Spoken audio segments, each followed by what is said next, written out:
Hello everyone and welcome back to the Cozy Corner. My name is Lee and this is my library. So grab a mug of something yummy and settle in for some talk of books.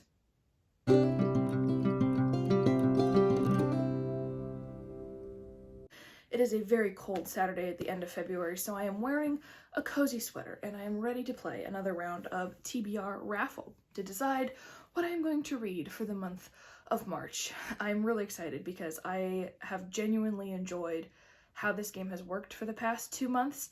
I love that there is such a wide variety of books that I choose, but I also know that they're books that I actually want to read and I'm interested in, so it's been very satisfying so far. Some books that I have picked are definitely moving more slowly than others, but that's okay. I'm ahead of schedule on my reading goal, so I'm giving myself a little bit of grace as we go. But I do want to give a disclaimer before I get into the rest of the game. Starting on March 3rd, I will be running my book March Madness competition again. I had so much fun last year that I decided to do it again.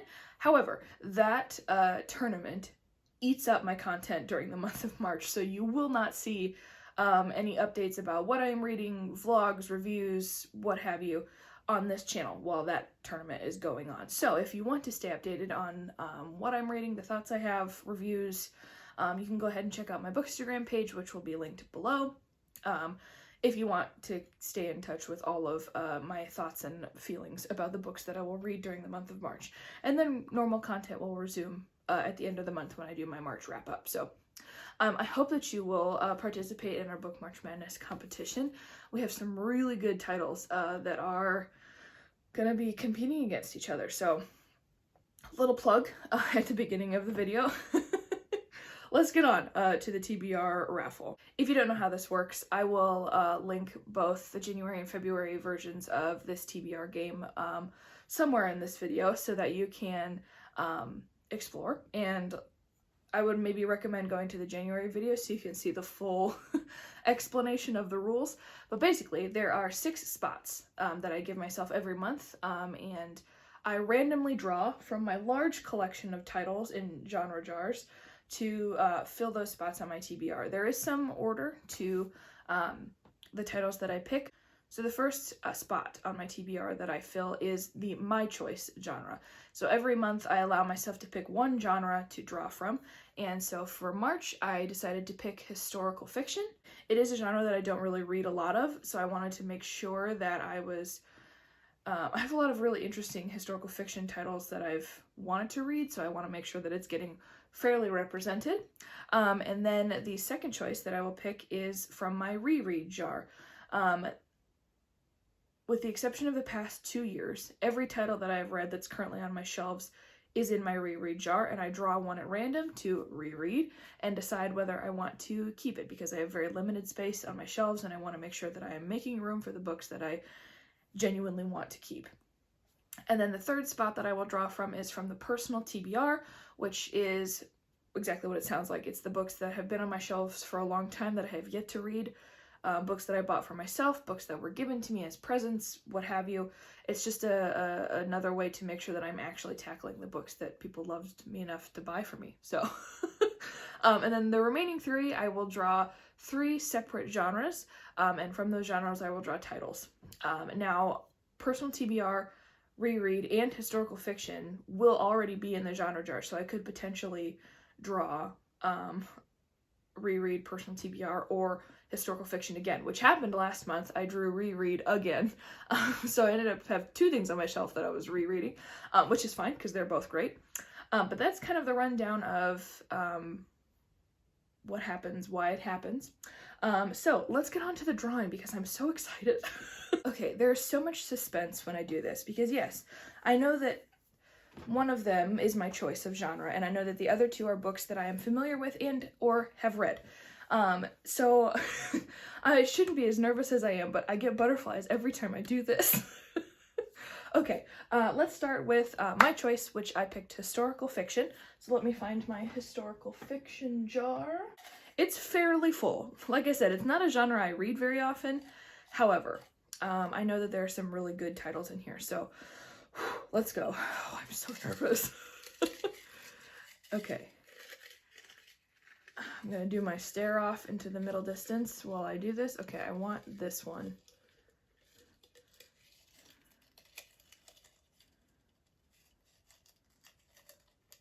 Yeah, that one.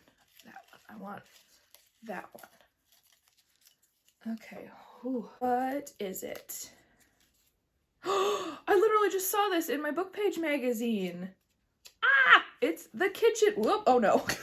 Oh, I'm so excited. It's The Kitchen Front. Yee!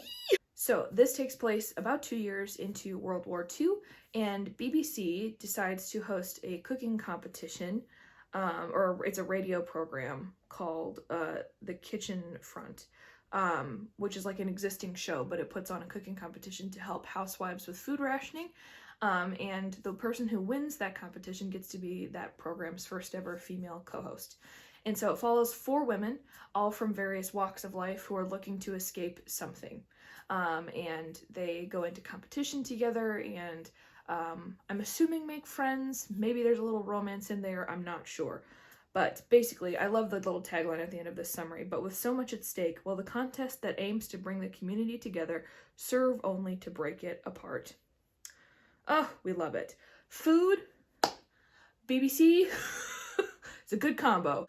Oh, okay, what a good pick. I literally just saw that in my book page magazine. I was like, oh, that sounds really interesting. And I was like, I hope I have that one already in my TBR. And I did. Oh, timing. Okay, so we have the first spot filled. The second spot is a pull from my reread jar.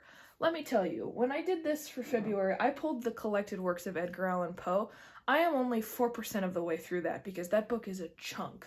So it might take me several months to get through it. I'm hoping I don't get anything as potent as that one. Because that was a commitment and a half. Oh man. Okay, here's my reread jar. What do I want in here? I don't, honestly, there's so many books on my shelf, I have no idea. I'm really hoping it's not another series because I'm already in the middle of one. Okay, I want this one.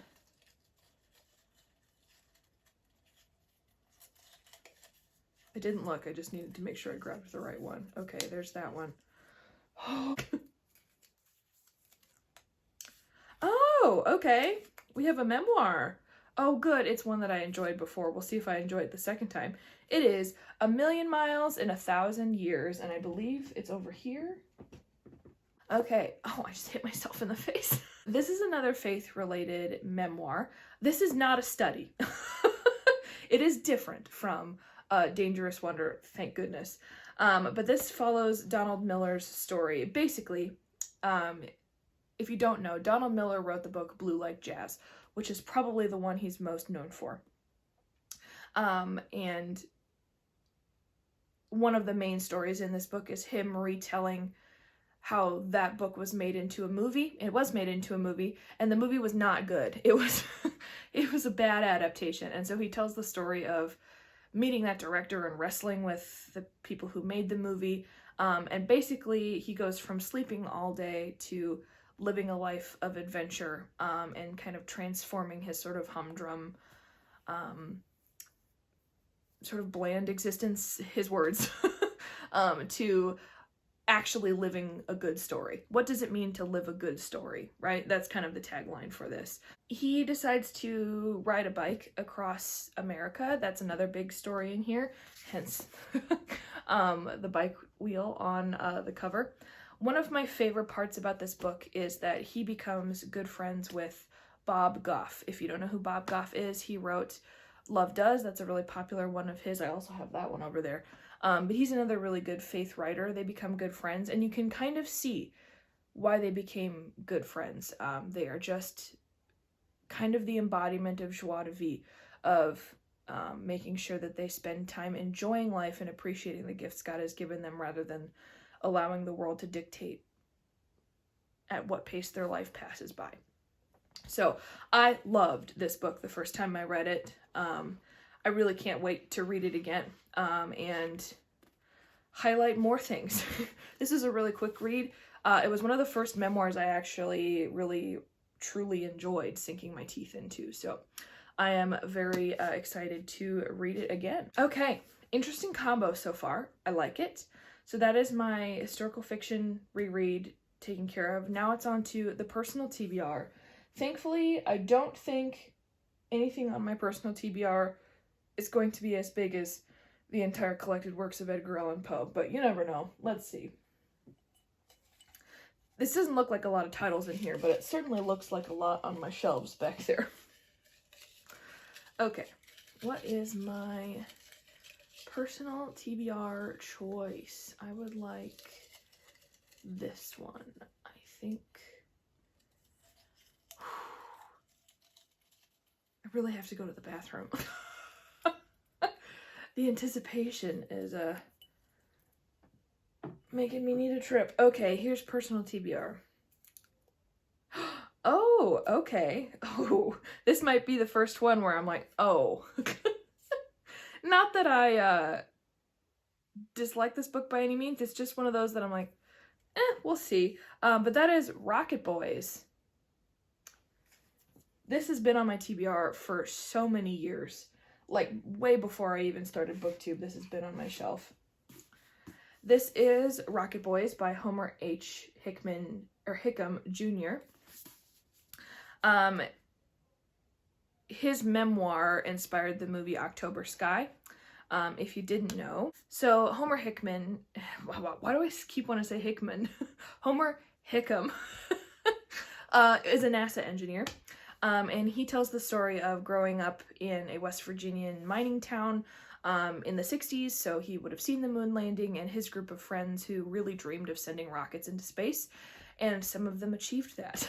A lot of it, I think, has to do with his more personal growing up testimony about that company town that ate people alive, and I think there's some romance in there, there's some personal tragedy in there, the struggles of working with the budding space program.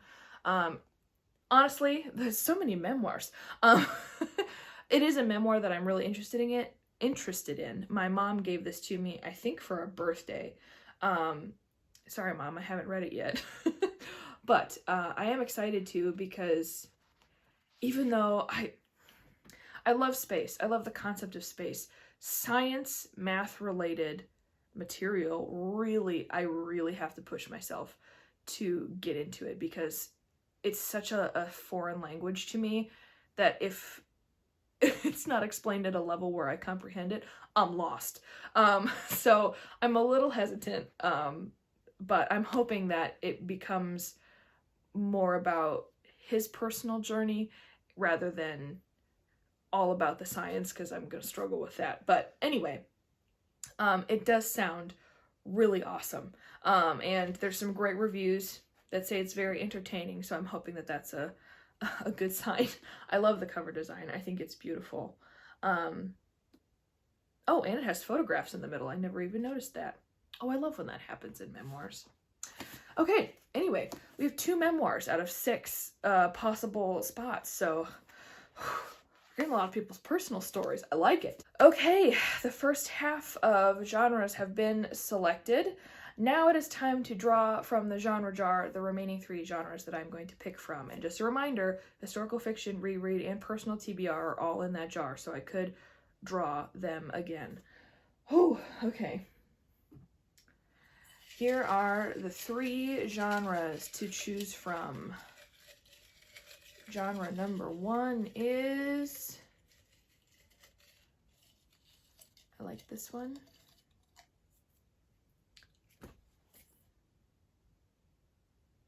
Historical fiction! I swear I'm not looking when I draw. Oh, I knew that was gonna happen. Come on. One of them historical fiction. At least it's not another reread. Now that I said that, that's what I'm gonna draw. Okay, I got this one. This one. Okay, come on. Be something I haven't done yet. Oh, well, it is something I have done, but it's my favorite genre. Fantasy! Yay, okay, good. Need a little dose of something I genuinely enjoy in this month's TBR. Alright, last genre. Oh, let's go with this one right in front. Okay. Oh, Oh no. Quite possibly the genre that I dislike the most. Oh, it is the genre that I struggle with. Oh, dang it. Okay. That's okay. I got magical realism. It really was made known to me last year, that I, for whatever reason, have a really hard time with magical realism. I'm not quite sure why. I think it's because it's so sort of in between real life and fantasy. It just walks that line. And I have a really hard time because of my trained world building fantasy brain. I want an explanation for why things are happening the way they are. I can't put it into words why it really bothers me. Ugh. It does. I read 100 Years of Solitude, which is magical realism, struggled with that one. Like Water for Chocolate was okay, but it's also magical realism. I struggled with that one. Ruby, also magical realism, struggled with that one.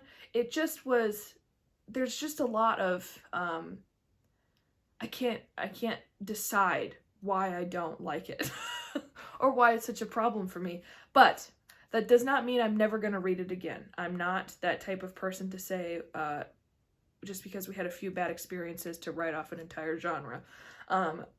But I am hesitant. Let's draw for magical realism. Okay, front. Oh, why did I give it its own jar? Okay, not as many titles in here. Okay, be a good one. Be a good one. Let's go with this one.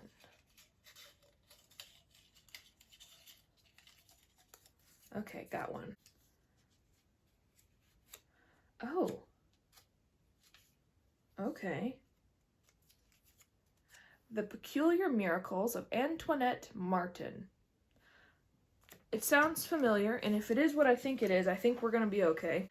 Okay, this is why it's familiar to me. So, The Peculiar Let me try that again.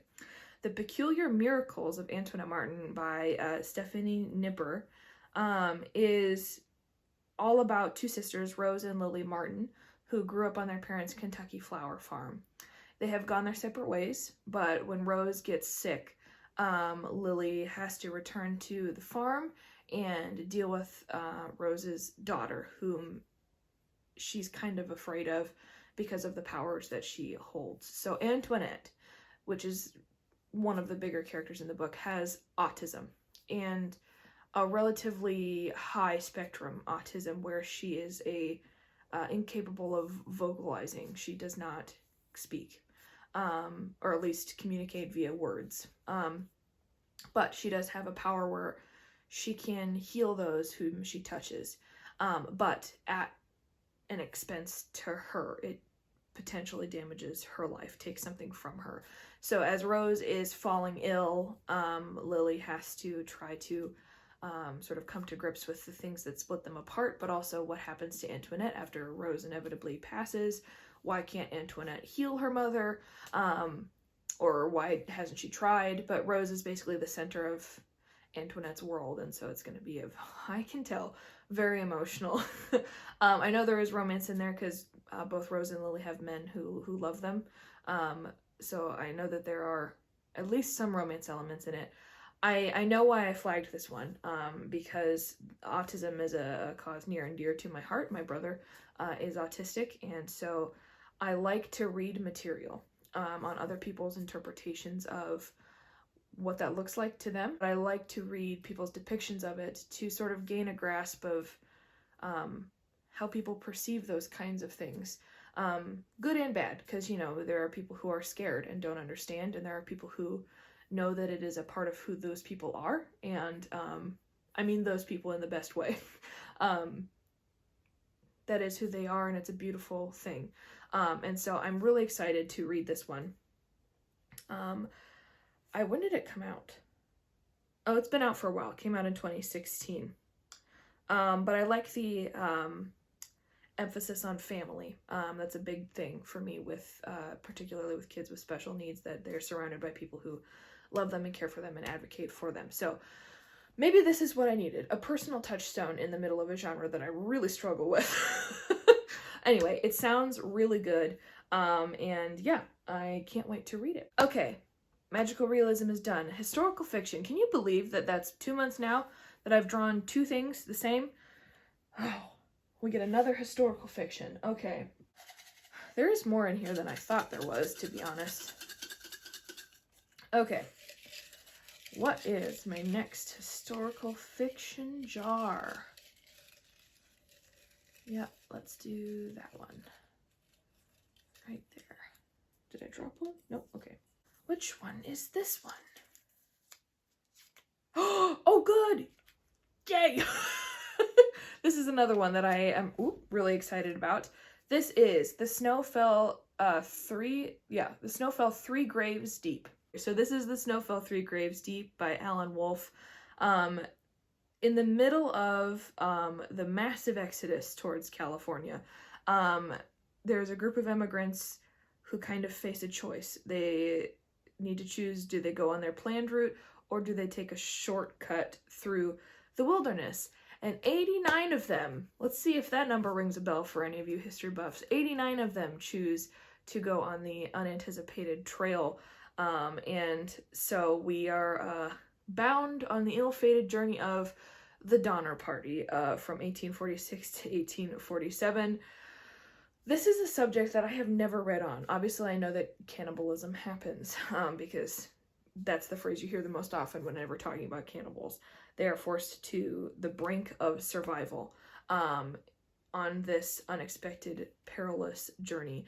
I believe this is multiple voices, I think. Yeah, various perspectives. So we have the caravan leaders, George Donovan and James Reed, Donner's wife, a couple Indian guides, the Reed children, an orphan.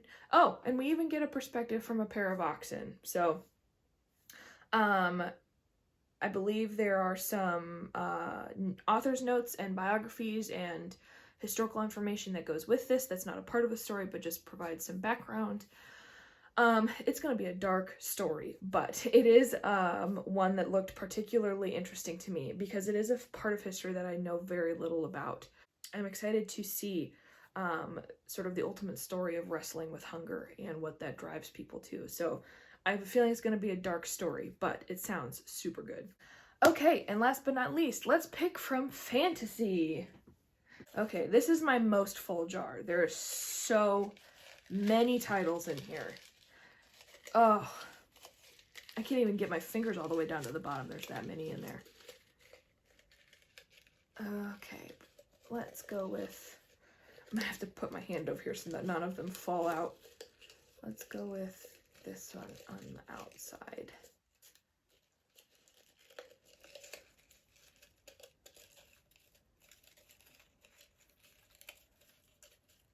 Yep, that one right there.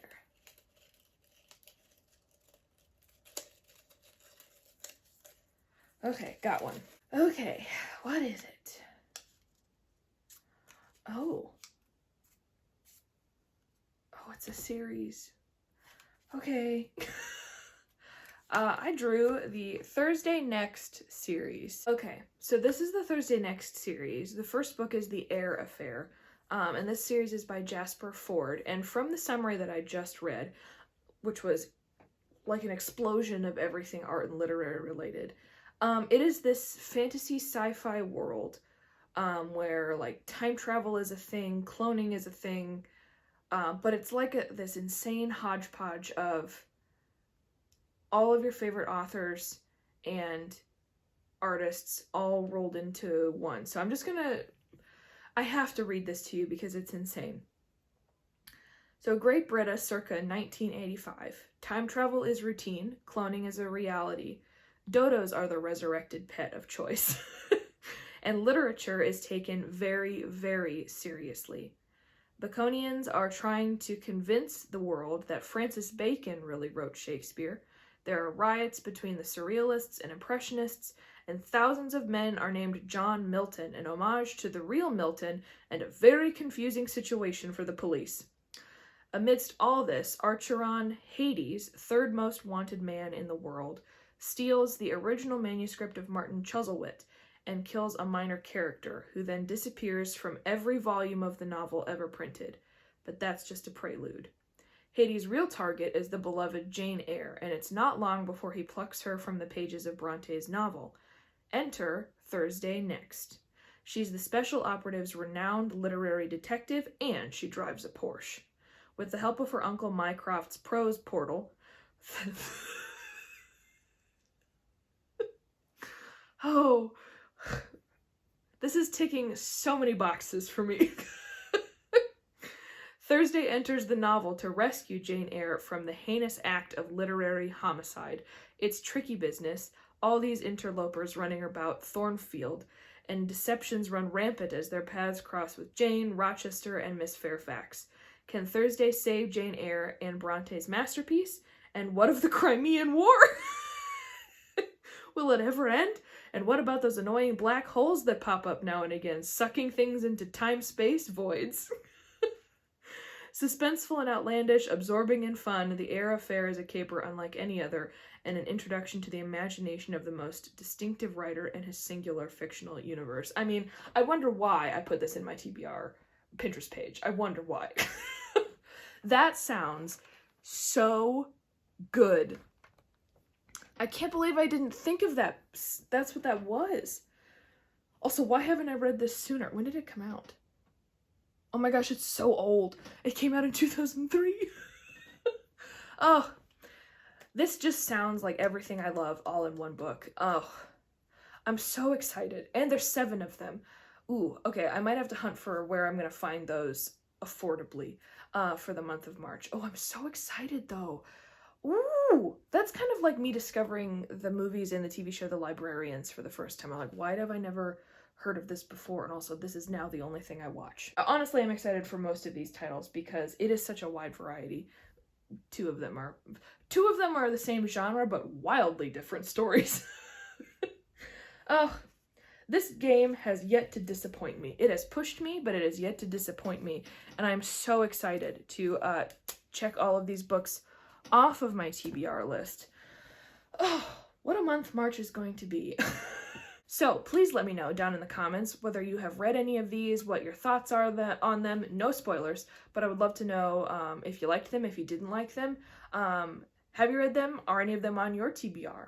Do you want to join me in reading these books? I would love more people to play this game because honestly, it's like the most spirit uplifting version of tackling your TBR. I love it so much. Anyway, just a reminder, Book March Madness is starting next week, Thursday, March 3rd, in which you get to vote on which books you think are the best of the best. So stay tuned for more information on that book competition. I'm so excited. And if you liked this video, go ahead and give this video a like and subscribe to my channel because it really does help me out and let me know what you guys want to see. As always, a huge thank you to the friends and family who have readily supported me on this journey. It truly means the world to me, and I can't wait to see what's on the next page. Cheers. Oh, I'm so excited.